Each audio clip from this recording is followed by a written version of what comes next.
Hi and welcome. It's Ava Brown again, and tonight I'm going to talk to you about the art of negotiation. Learn it and watch your business grow. Now, many people believe that if you are a top notch negotiator, you'll always be regarded as adversarial and hostile. There's a belief that if you want to be liked in business, you are better off just saying yes and forgetting about the negotiation process. Well, this could be down, to nothing but further from the truth because negotiation is something we tend to do every day and is a very skillful art in life.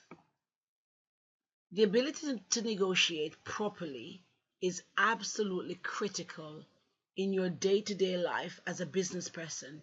So, all the activities that you do on a daily basis will take some form of negotiation. If you're a parent, for example, you know that you are constantly negotiating with your children. If you're a woman, you're always negotiating with your partner for that handbag, that amount of money you want to spend. And when you go to work, you're always negotiating with your manager for something in your team, department, or something that you want to do. As a business person, it's no different. You are always negotiating the best salaries for your employees, the best prices for your goods and services. So, negotiation is an art we use on a daily basis. The ability to negotiate properly is crucial, as I said earlier. Yet, so many lack this crucial and critical skill. In fact, studies have shown that people who do not know the art of negotiating are 60 to 70% less powerful and successful than those who do. Just imagine how that could impact on the bottom line for your businesses and the stakeholders involved if everyone in your organization knew how to better negotiate things like media buying, copywriting services, marketing, graphic services, and office equipment leases would cost you less. I can tell you firsthand that my ability to negotiate properly is unquestionable, but a major factor in increasing revenue and up the quadrupling profits for several of the companies I've worked for over the years. As a matter of fact, I'm somebody who's been negotiating since I was 12 years old, selling mangas on the train to make sure we were fed. These skills proved just as useful when I started my own business.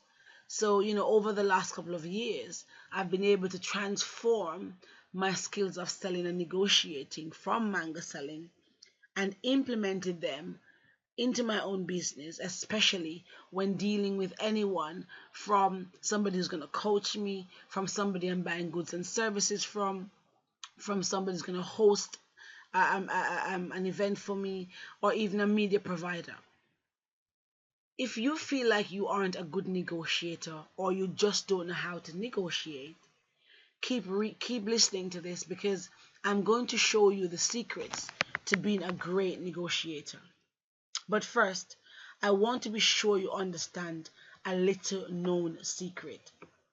Negotiating is good marketing in disguise. So when you're negotiating, you're really marketing, but it's kind of, hidden or garnished. Most of the principles that apply to marketing also will apply to negotiating. So it stands to reason that if you are fairly good as a marketer, you'll be fairly good as a negotiator. Likewise, if you're not so good with marketing, you need some help in the negotiation department naturally. I want to give you the top techniques that I've used to negotiate game changing partnerships, amazing salaries, bonuses, amazing deals for my business, and even to get me some jobs to go and speak. So, the 7 core principles I'm going to share with you to be a $1 million negotiator will change the way you see marketing and negotiating forever. The first one is determine your desired outcome before you even start negotiating. I repeat that. Determine what you desire from the outcome before you even start the negotiation. It is crucial to understand what you want before you set foot into the negotiation door. That way, you'll know what you want to push forward and what you don't want to push so hard, and when you want to stop. Knowing your bottom line prevents you from taking advantage of the other person in the negotiations. And it also prevents you from agreeing to terms and conditions that are naturally unacceptable to yourself. Number two, know your audience. This is by far the most critical and important principle in marketing and negotiation. Make sure you do your homework on who you're going to go and speak to.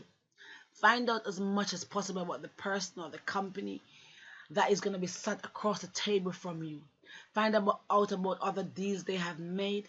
Understand if they have, there's a handshake kind of a person, or if they're a long contract kind of a person, and prepare yourself accordingly. Number three, understand your worth. Know what you're valued. Know what you're worth. The biggest mistake I see a lot of people make, is not having an understanding of what they really bring to the table. Make sure you are accomplished, as what you are accomplished has been ingrained in your head, but also make sure that they are accurate and consistent. I had a speaking engagement that I was asked to do the other day, and I remember calling a few of the coaches, speakers, and trainers within my circle, and I said to some people, how much would you charge for speaking at such an event? And various prices came about. And when I listened to some people, I felt very disheartened, because some people were making me feel as though, you know, this job is not worth it after all. And then I sat back and I thought, let me clear my head. I know what Ava Brown is worth. So I went out there, did a proposal, understanding, projecting what I felt I was worth. And really, really and truly, I can tell you that the company came back and agreed to what I had asked for. This was 60% lower than what some of the people in the group told me to do. But I knew what I was worth. And so understanding your worth is the third principle in the negotiation cycle from my perspective. Number three, listen, listen, do some more listening, and listen some more while you're in the negotiation. Most of the time, we are so busy making sure that the other people hear what we have to say that we oftentimes forgive me for saying it, we oftentimes forget to listen to what they're saying. And when they're talking sometimes and we're not listening, there are key principles, key strategies, key points that we miss. But the best negotiators are very detective. They're very detective in their work. They ask probing questions and then they stop talking. So very sweet, sharp, stop. The other negotiations will tell you everything you need to know. All you have to do is stop, pause, listen. Many conflicts can be resolved easily if we learned how to listen better, how to listen more. You can become an effective listener by allowing the other party to do most of the talking. Following the 2030 rule, the 2080 rule, listen 80% of the time and talk only 20%. I'll repeat that. Follow the 80-20 rule, listen 80% of the time and talk 20% of the time. Number five, lead with optimism. Be optimistic, aim high, and expect the best outcome. Successful negotiators are they're extremely optimistic. Have you ever gone somewhere and seen somebody selling something and they're so pumped up, they're so sure that the enthusiasm is what makes the sale? If you expect more, you will get more. A proven strategy for achieving higher results is opening with an extreme position. Sellers should ask for more than they expect to receive, and buyers should offer less than they are prepared to pay. People who aim high do better. Your optimism will become a self-fulfilling prophecy. Conversely, if you have low expectations, you will probably wind up with a low, less satisfying outcome out of your negotiation. Number 6, never threaten and don't get emotionally involved in a negotiation. It is business. Keep it that way. One big mistake many amateur negotiators make is to become too emotionally attached to the winning. They shout, they threaten, and they demand to get their way all the time. This is also counterproductive. Most deals are only possible if both people feel they are getting something out of it. If the person across the table feels attacked or doesn't like you, they probably won't come back or they won't back down on the offer. Most people hate bullies and will become more willing to walk away from a transaction if they feel that they are involved with the bully. Be calm, be patient, and friendly, even if the other person starts losing their cool. Make sure you have leave any pride or ego at the door. So make sure you leave any pride or ego at the door. You're much more likely to do well that way. And you know, negotiations normally have really big egos, I think. But it's knowing how to control that. So when you're going into a meeting, you drop that at the door and you know that you pick it up on your way out. It's something I use for many other strategies in my life. The last point is number 7, and that's never walk away feeling you pulled one over on someone else. Many people try to drain every last drop of blood, every last drop of juice from a negotiation.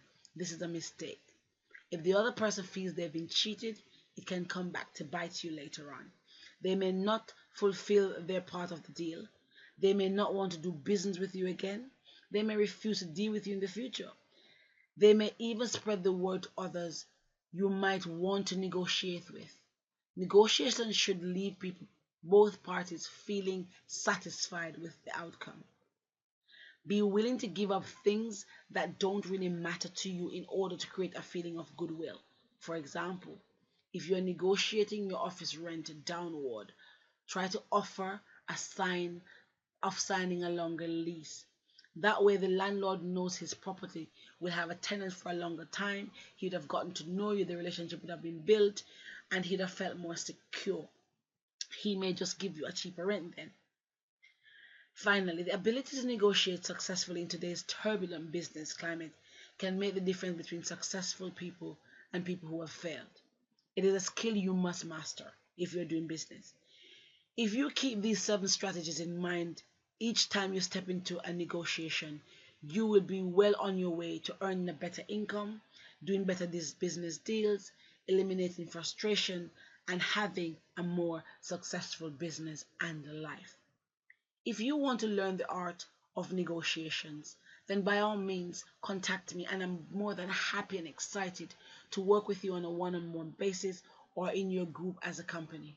My details are www.avabrown.org or info@avabrown.org.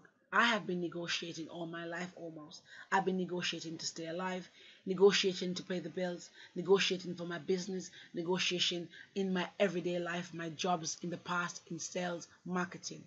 And I know some of the tricks and the trades and some of the great qualities that makes a good negotiator. So do get in touch now.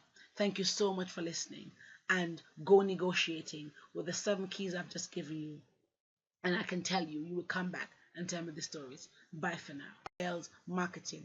And I know some of the tricks and the trades and some of the great qualities that makes a good negotiator. So do get in touch now. Thank you so much for listening, and go negotiating with the 7 keys I've just given you.